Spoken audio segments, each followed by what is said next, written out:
et être plus utile à la coalition Diomaye président dafa mel ni ñoom pare nañu te dugg nañu itam ci li nga xam ne moom mooy politique bi ñu bari ñu ngi naan dafa topp tànk ki nga xam ne moom mooy premier ministre Ousmane Sonko wala plutôt le président du parti Ousmane Sonko. du question de topp tànk sax waaye le problème mooy moom fi mu mujjee ni foofu la waroon njëkkee balaa muy demee nen ni parce que nag balaa ngay dugg ci coalition en tout cas di jël yenn position politique yi politiquement tu dois représenter quelque chose. Et c'est dommage de le dire mais Awalé ne représente présentement absolument pas grand-chose devant li nga xamante ni mooy Pastef ak ñi nga xam ne ñoo topp ci ginnaawam. xam nga Abdourahmane Diouf malheureusement Sénégal dafa am lu ñu tàmmoon. Ousmane Sonko Pastef jële ko fi mooy dañoo xawoon am complexe nit ku am benn taxawaay bi d'ailleurs saytul ñu bëri bu ñu koy woo la ñuy wax docteur Abdourahmane Diouf. maanaam nay nañu sax ne Abdourahmane Diouf. parce que bugguñu ñu réeree ko wala boog bugguñu wàññi dayoo bi mu am dëgg la nag c'est marque de respect et d'ailleurs on lui témoigne tout notre respect mais dañu am lu ñu tàmmoon mooy que politiquement neexali tubaab amal xam-xam mënal débat automatiquement tu pèses quelque chose. Mais en réalité boo demee sur le terrain qu'est-ce que tu vaux c'est une question boo xamante ni képp kuy politicien war nga ko laaj sa bopp mooy sur le terrain qu'est-ce que je vaux. xam nga ne wax nañ ko tout à l'heure maanaam ñoom socle la ñuy ut lan mooy socle mooy base kon ñoom déjà xam nañu ne amaguñu base politique bu mën a taxaw jàkkaarloo ak li nga xamante ni mooy Pastef. Ils le savent maintenant nag dañuy dem uti waaye yow Ousmane Sonko ñaata la wax. 1 million. 1 million la wax. patriote yi tontu ko ne ko 2 millions lañ jëm ak yow moom mu ne ñaata lay wër awale. 1000. defal calcul bi peut-être waa jàmbaar dinañ réagir na ko 10 000 lañ bëgg. jàmbaar bu ñu doonoon jàmbaar 1 million la ñuy laajte. bu ñu doonoon jàmbaar Dakar Arena la ñuy dem defi fundraising wala bu ñu doonoon jàmbaar dëggantaan dañuy dem stade Léopold Sédar Senghor bi ci parking ba ñu def fay méga terra meeting won Ousmane Sonko que ni ñoom pare nañ pour jàmbaarloog ñoom xam nga y a toujours comparaison mais y a jamais d'égal parce que Pastef a su montrer que ni moom dafa am base am ba noppi soog a taxaw nag naan day jàmmarloo ak ñi nga xamante ni ñoo nekkoon ci système bi parce que idéologiquement Pastef ba muy juddu dafa constater un problème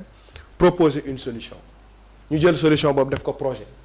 parce que ñoom xamoon nañu ni dans le long terme il serait capable d'arriver fi nga xamante ni àgg nañ fi tey parti bi nga xamante ni moo taxaw muy awale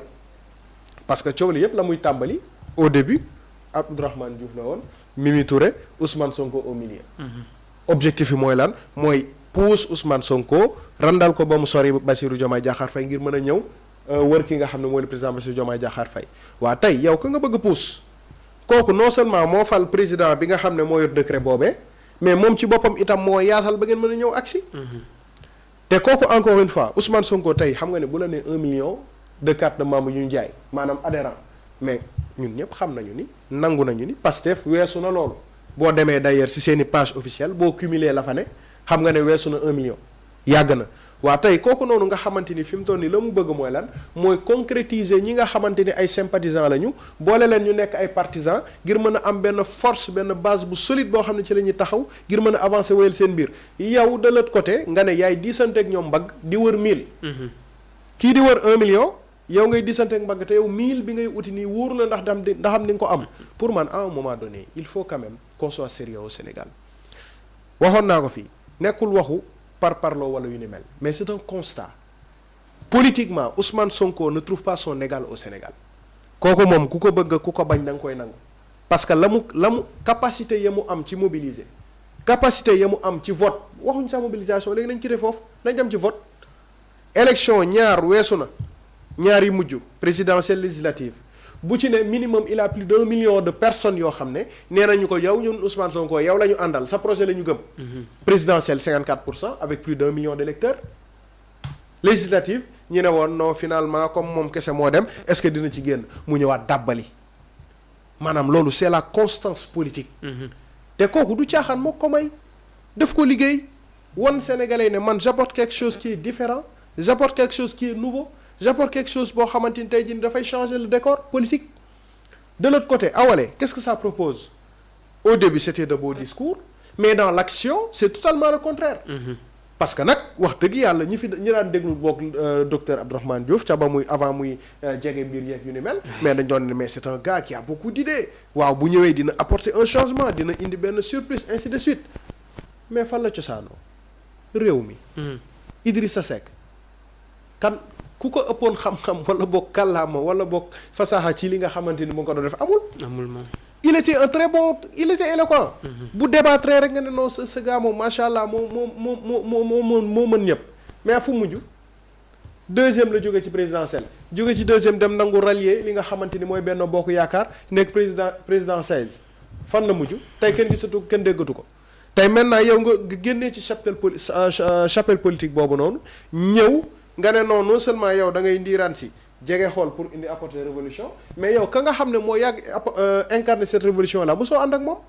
parce que Abdourahmane Diouf en réalité mais boo seetloo ces discours yi mu daan def boo seetloo taxawaay yi mu daan def mais du ma ne mësul mais néew na lool nga gis fu mu d'accord rek Ousmane Sonko limite Ousmane Sonko bu ne xonk na mu ne non ñuul na. très bien alors dama am confusion par exemple. c'est pas 10 000 jàmbaar mais 1000 jàmbaar dans chaque commune du Sénégal. comme par exemple Sangalkam. waaw mu am fa 1000. Linguère mu am fa 1000. Louga mu am fa 1000 boo duggee Dakar mu am fa maanaam foo dem rek. si j'ai bien compris. kon à la fin day dem sax ba ëppale Ousmane Sonko. j'ai bien compris mais 1000 la dul am maanaam. lu tax du ko am tamit fari xam nga man moom la Alburax moom mii. Alburax Ousmane Sonko newul a 1000 ci benn commune. déedéet daf la ne au total. minimum wax wala maximum daf la ne minimum. bëgg naa 1 million d'adhérents. jëlal ma kii électoral carte électorale Sénégal ñaata millions d'électeurs ñoo inscrire 4 millions su ma juumul te 4 millions yooyu noonu amaana su ma juumul 3 millions wala boog 2 millions 500 ñooy ñi nga xam ne dañuy voter régulièrement 2 millions 500 jàppal loolu. après dinaa xoolaat chiffre exact yi. 2 millions 500 ñooy voter régulièrement Ousmane Sonko élection yi ñu weesu nii bu ci nekk minimum il a 1 million 200 000 électeurs maanaam presque xaaju ñuy voter les suffrages universels valablement exprimés daf koy am ba day jege li nga xam ne mooy xaaj bi donc ña ca des ñëpp sur les 300 et quelques partis politiques. ñooy séddoo la ca des. te compté gu ma bulletin nul yu ni mel est-ce que tu comprends un peu fi may waxee. léegi yow kooku taxaw ne man dama bëgg ci biir 2 millions 500 yooyu nga xam ne dañuy voter régulièrement man dama ci bëgg 1 million boo xamante ni sama parti la ñuy bokk. loolooy ambition politique. maanaam yow ci 1 million ci 2 millions 500 yi yow bëgg nga minimum 35 voire 40% de ce kii nii de ce curricula là nga daal di koy moom mu nekk sa parti passé maanaam mu leer la ni 1 million yi muy metti muy tar muy dëgër ils vont voter pour toi. le reste nag peut-être ay sympathisants la ñuy wéy di doon. yow de l'autre côté qu'est-ce que tu vois ñu ne la bëgg naa commune bu nekk nga am fa 1000 waa léegi noo koy amee politique ñaar la parcours discours. C'est quoi le discours d'Abdourahmane Diouf? Un discours qui a été longtemps aux antipodes des idéaux de Pastef. C'est quoi le parcours de Abdourahmane Diouf? jóge ci Idrissa Seck commencé di nekk ci li mu nekk dem ba au dernier moment bi ñu jàppee ne kat kii di Ousmane Sonko ak candidat am xamaguñu woon sax kuy candidat am ñoom ñooy les principaux favoris nga ne naa ñëw wàlliyaan si bokk si. tey ce même Abdourahmane Diouf bi nga xamante ni depuis coow li ba mu tàmbaleeg léegi lan lañ ko fi waxal. na leeral la mu bàyyi fële ca ministère de nu mu tuddati enseignement supérieur. yow ki nga xamante ni ñu ngi toll dans l'ère du jubbanti ñu ngi toll dans l'ère du na leer dans l'ère du jubal jubbante ak yu ni mel yow ñu lay naan yow est-ce que c'est-à-dire 40 milliards yi ndax am na ndax amul nañ ko leeral duñ ko leeral politiquement tu dessines benn camp boo xam ne tu vas avec kan Mimi Touré. kan mooy Mimi Touré ki nga xamante ni nee nañ la am na rapport bu tegu sur la table ñu war ko leeral. kan mooy Mimi Touré ki bokkoon ak Macky Sall di liggéey ak moom kan mooy Mimi Touré ki nga xam ne moo court-circuité woon Khalifa Ababacar Sall ainsi de suite que ki nga xam ne mooy Karim Meïssa Wade. kan mooy Mimi Touré mooy ki nga xamante ni tey jii nii boo saytoo ba ci biir lépp loo xamante ni wàllum politique la jëm ci wàllum pousse candidat wala boog randal candidat ak Macky Sall moom moo nekkoon au derrière yow nga ne kooku ngay àndal ba noppi nga ne da nga bëgg Sénégalais yi détourné wu. de li nga xam ne mooy projet PASTEF ngir mën a ñëw jox la ku si commune bu nekk 1000 cartes yoo xam ne dañ koy jënd. saa waay Alburax à un moment donné il faut que ñu dugg ci détails yi maanaam on ne le fait pas pour désinguer quel que soit le parti. du tout mais analyse la dama lay expliquer sénégalais yi fi ñu toll nii mindset bi dafa évoluer nekkatul ci discours képp nekkatul ci neex baat képp nekkatul ci neex tubaab képp nekkatul ci am gis-gis wala xam-xam képp. waaye da ngay doon nit koo xam ne tu incarnes le changement te mu dëggu ci yow. waaye yow ak Ousmane Sonko musul neex nga xëy ngeen bokk coalition Diomaye gagné goo nga ne non Ousmane nii topp ci ginnaawam fu mu dem tu es derrière lui photographie image machin truc falu ngeen def nañ le ministre automatiquement tu te détournes de lui lan mooy su focus naka laa koy isolé ak le président Bassirou Diomaye Diakhar Faye automatiquement sénégalais lan la ñuy repérer ci yow un politicien fin. maanaam la woon ca Idi ma nga ca As. léegi yow sénégalais yi bàyyi Idrissa Seck nga ne ma ñoom ñooy ñi nga xam ne ñooy nattal commune bu nekk 1000 pour As moomu noonu mën a am doole. Je ne pense pas en tout cas ni charte électorale bi ni carte électorale bi tëroo nii jamono jii fii ci réewum Sénégal la donne a changé. Qu'on le veuille ou pas la donne elle a changé te fi mu toll nii ki nga xamante ni amaana moo nekk ci benn position bi nga xamante ni moo jëm ci wàllum am boobule doole am boobule taxawaay am boobule représentativité kenn képp la. muy Ousmane Sonko te wone na ko woneeti ko. très bien waaw donc nag bu laajtee 1 million man day gëm naa ni peut-être dana ko am waaye nag 1000 par commune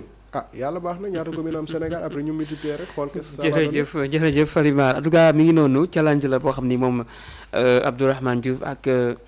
parti bi lee di Awalé daal dinañ koy wax nag itam que vente carte bi la tàmbali nañ ko depuis le 28 décembre